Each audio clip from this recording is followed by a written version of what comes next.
మీకు ఎదురు నిలబడి మిమ్మల్ని ఎదుర్కొని ఎవరైనా ఒకళ్ళు నిలబడాలంటే ఎంత అనుకుంటున్నా, ఎంత ఫ్రెష్గా ఉండాలనుకుంటున్నా, వేరే వాళ్ళు ఉండాలనుకుంటున్నా అసలు నాకు తొయ్యట్లేదు, నాకు తట్టట్లేదు, కన్విన్స్ కాలేకపోతాను.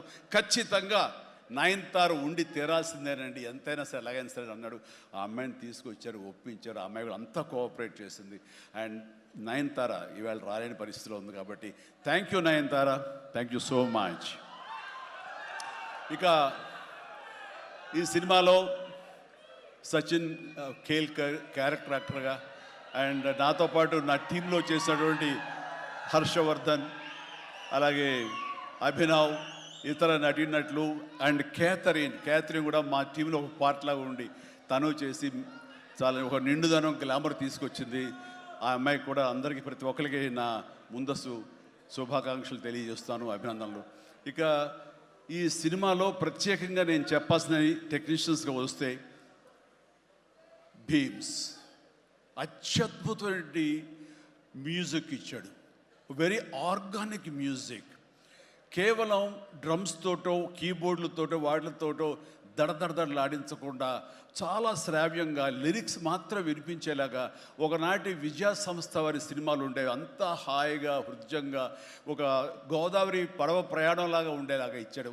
అందుకని మీసాల పిల్లలో ఎలాంటి హడావుడి, ఎలాంటి మ్యూజిక్ గోళ ఏమి ఉండదు. కానీ ఆ ఇచ్చినటువంటి ఆ మ్యూజిక్, ఆ పాటకి లిరిక్స్ అర్థమయ్యేలాగా వినిపించి అందరూ చాలా ఆ శ్రావ్యాన్ని అందరూ ఆస్వాదించారు. కాబట్టి అది అంత పెద్ద మిలియన్స్ని, మోర్ దెన్ 100 మిలియన్స్ దాటి హిట్ ఇచ్చింది. అలాగే తర్వాత వచ్చిన సాంగ్ కానీ ఇలా సాంగ్స్లో లిరిక్స్కి ఇచ్చే ఇంపార్టెన్స్ కానీ ఆ ట్యూన్స్ కానీ ఇవ్వండి అన్నీ ఇస్తూ ఇంతవరకు నేను ఎప్పుడు చెయ్యనిది, ఇంతవరకు ఆ స్టైల్కి నేను పోనిది ఏదైనా ఉందంటే కానీ ర్యాప్ సాంగ్, ఇందాక చూసిన song hook step hook step hook step, దాన్ని కంపోజ్ చేసినప్పుడు నాకు అనిపించింది ఇది కొత్తగా అనిపించింది, చాలా బాగుందని. అండ్ ఇప్పుడున్నటువంటి ఈ థియేటర్ పల్స్ చూస్తుంటే ఈ సినిమా ఆ సాంగ్ మాత్రం ఐ థింక్ టోటల్గా హైలైట్ అయిపోతే రేపు థియేటర్లో అనుకుంటున్నాను. అది వెరీ గుడ్. ఎందుకంటే ఆ సాంగ్ విన్న తర్వాత ఆ సాంగ్ వింటుండగా ఎదురుగా ఉన్న వెంకటేష్ ఆపుకోలేక డ్యాన్స్ చేశారంటే అదే చాలు. ఇక ప్రతి ఒక్కడు అదే స్ఫూర్తితోటి ప్రతి ఈ సినిమాని, ఈ సాంగ్ని ఆస్వాదిస్తారు. అలాగా సాంగ్స్గా అన్నీ అత్యద్భుతంగా ఇచ్చినటువంటి మన భీమ్స్కి ప్రత్యేకించి ఆ తర్వాత ప్రతి ఒక్కరు చిరంజీవి ఇంత గ్లామర్గా ఉన్నాడు, చిరంజీవి ఇంత ట్రిమ్గా ఉన్నాడు, ఇంత ఇదిగా ఉన్నాడు, ఎలా తగ్గాడు. నా వ్యక్తిగతంగా నేను చేసిన ప్రయత్నాలు పక్కన పెడితే తెర మీద అంత బాగా కనపడడానికి ప్రత్యేకించి మా డిఓపి, మా కెమెరామెన్ మన సమీర్ రెడ్డి చాలా చాలా బాగా చేశాడు. అండ్ సమీర్ రెడ్డితో వచ్చిన ఒక్క చిన్న గొడవ ఏంటంటేనండి, ఒక నిమిషం గ్యాప్ ఇవ్వడు. కూర్చుని కాఫీ తాగుతాం కదా అని ఇచ్చేలోగా మళ్ళీ షార్ట్ రెడీ అంటాడు. ఇంక అతనితోటి బహుశా అలా గనక అందరూ ఉండగలిగితే సినిమాలు 100 రోజులు దాటకుండానే ఫినిష్ చేయొచ్చు. అంతటి ఫాస్టెస్ట్ కెమెరామెన్ మా శరత్. అతను ఉన్నాడు కాబట్టి ఈ సినిమా 80-85 రోజుల్లో ఫినిష్ అయ్యింది. కాబట్టి ఆ credit goes to Sameer Reddy. ఇంత ఫాస్ట్గా అయినందుకు, విత్ ఇన్ ద బడ్జెట్ అయినందుకు, ఖర్చు కూడా చాలా తక్కువ. ఇలాంటి కెమెరామెన్ను మిగతా అందరూ ఉండగలిగితే కనుక చాలామంది ప్రొడ్యూసర్స్కి ఖర్చు తగ్గుతుంది. అండ్ అట్లాగే ఇక సమీర్, థ్యాంక్ యూ సమీర్. అందరూ బయట పొగుడుతుంటే కనుక నేను మనసులో నిన్ను పొగుడుకున్నాను. కాబట్టి థ్యాంక్ యూ సో మచ్ ఇంత గ్లామర్గా చూపించినందుకు. ఇక ప్రకాష్, మా ప్రొడక్షన్ డిజైనర్ ప్రకాష్ చాలా చక్కగా చూపించాడు. అండ్ తమ్మిరాజు గారు, అలాగే వీళ్ళన్నీ ఒక పక్కన ఉంటే కనుక అహర్నిశలు అంటే డే 1 నుంచి ఈవెల్ట్ వరకు కూడాను మన అనిల్ రావుపూడి స్టోరీ టీమ్, సాయి, నారాయణ, ఇంకా రాజేష్, ఇలాగ వీళ్ళందరూ ఉన్నారు. వాళ్ళ పేరు పేరున నేను వాళ్ళు పడ్డ కష్టాన్ని కానీ వాళ్ళు తీసుకున్న శ్రద్ధాశక్తులు కానీ హృదయపూర్వకంగా నాకు సంతోషాన్ని, అభినందనలు, ధన్యవాదాలను తెలియజేస్తాను. వాళ్ళు అంత ఇదిగా ఉన్నారు. ఇక్కడ అనిల్ రావుపూడి గురించి ఇంకొక విషయం నేను చెప్పాలండి. ఏంటంటే అందరం సినిమా తీస్తూ ప్రేమించాలి. సినిమాని ప్రేమిస్తేనే మన యొక్క ఎఫర్ట్స్ తోటే సినిమాని ఆద్యంతం చాలా అద్భుతంగా తీయగలం మనం. అయితే సినిమా తీస్తున్నంతసేపు ఎంత ప్రేమిస్తాడో, ఎంత ఇష్టపడతాడో, ఎంత ఎంజాయ్ చేస్తాడో, అంత బాగా మన నుంచి యాక్టింగ్ రాబడతాడో, అంతకంత సినిమా పూర్తయిన తర్వాత కేవలం దానికి బాగుందా లేదా అని మళ్ళీ ఒకసారి తనుగా సమీక్షించుకున్నప్పుడు ప్రతిపక్ష నేత అయిపోతాడు.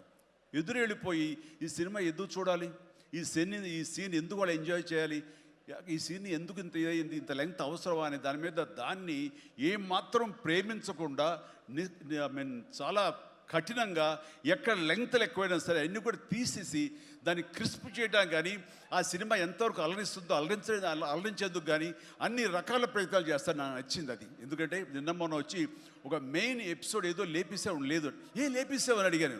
లేదు, అది కథకి అడ్డొస్తుంది, స్టోరీ నెరేషన్కి అది అడ్డుపడుతుంది కాబట్టి తీసేసారన్నాడు. అలా తీయాలంటే గట్స్ కావాలి. ఎంత కొంత అన్ని రోజులు ఎఫర్ట్ చేసాము, అది అవసరమా, అది వాళ్ళు తీసేసి ఏమనుకుంటారు, ఎలాంటి ఇది లేకుండా ఖచ్చితంగా నిష్కర్షగా దాన్ని తీసి అవతల పడేసాడు. దానివల్ల సినిమా పేస్ పెరిగిపోతుంది, సినిమా పరిగెడుతుంది అండ్ ఎక్కడ ఆగట్లేదు, ఆలోచింప చేసుకునే విధంగా ఉండదు, ఎంజాయ్ చేయడం తప్ప.